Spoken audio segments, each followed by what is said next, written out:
Hi everyone, in front of me I've got REALME C63 and let me share with you how to change video resolution on this device.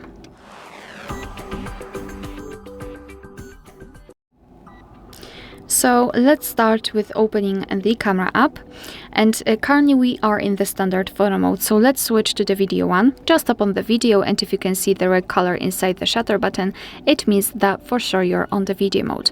Unfortunately, in this device we do not have any kind of dedicated option for the resolution right here in the camera itself. So we have to open the settings basically, and the settings are in the right upper corner, so let's tap on it. Now we've got this video section and we've got this option video size, so this is our resolution. Let's simply tap on it, and here we've got three different options, two different HDs and one SD.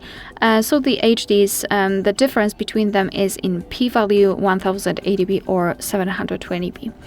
The frames per second are the same everywhere. So basically all you have to do is to tap on the option you'd like to use. I'll choose SD, and as you can see it is immediately notified right here, which means that from now on your device will use the chosen resolution, the chosen video size whilst recording a video. Alright, so that will be all. Thank you so much for watching. Please hit the subscribe button and leave the thumbs up.